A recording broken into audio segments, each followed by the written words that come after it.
Father, we thank you for today and just this opportunity as Thanksgiving is right around the corner, this opportunity to look into what it means to give thanks to you. What is it that would inspire us and motivate us to want to celebrate and to celebrate in all things, in the midst of everything that comes our way? I serve as the lead pastor of Church Without Religion here in West Texas. I've been here a decade. I came here in 2005.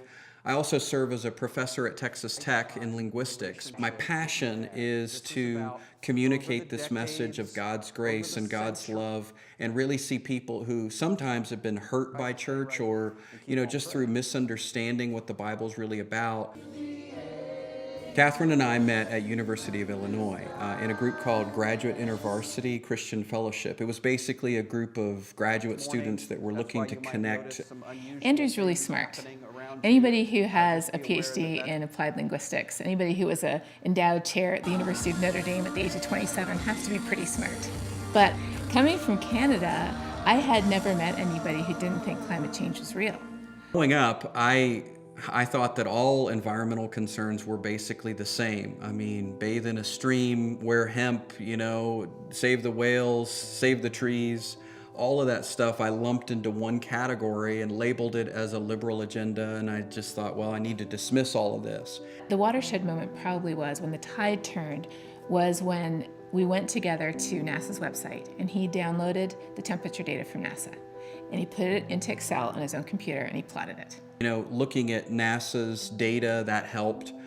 But ultimately, I think I had to come to the conclusion that a thermometer is not Republican, a thermometer is not Democrat. This issue is not blue or red.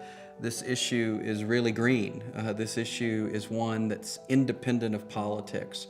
One of the most insidious myths that we've been told is that we have to be a certain type of person to care about climate change. I'm not sure that I ever would have changed my mind if I hadn't met Catherine. I mean, it's through our relationship that I really saw that, maybe I need to rethink some things.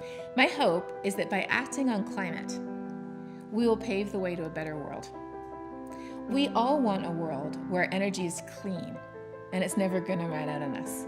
We all want a world where everybody has enough food to eat and enough clean water to drink. We all want a world where our children can grow up safely, free of fear, of political turmoil, terrorism, famine, and flood. That's the world that we all want.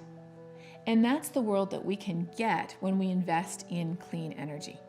The Bible doesn't speak about climate change specifically. Christians are not called to have one concern. We are called to love other people. And if there are real people in real places being affected, then this is one way, one real, tangible way to love and care for the poor who are going to be hit the hardest by climate change. This is one way to truly live out our Christian faith. There's 1,000 ways to do that. There's 1,000 ways to express love, but this is one of them.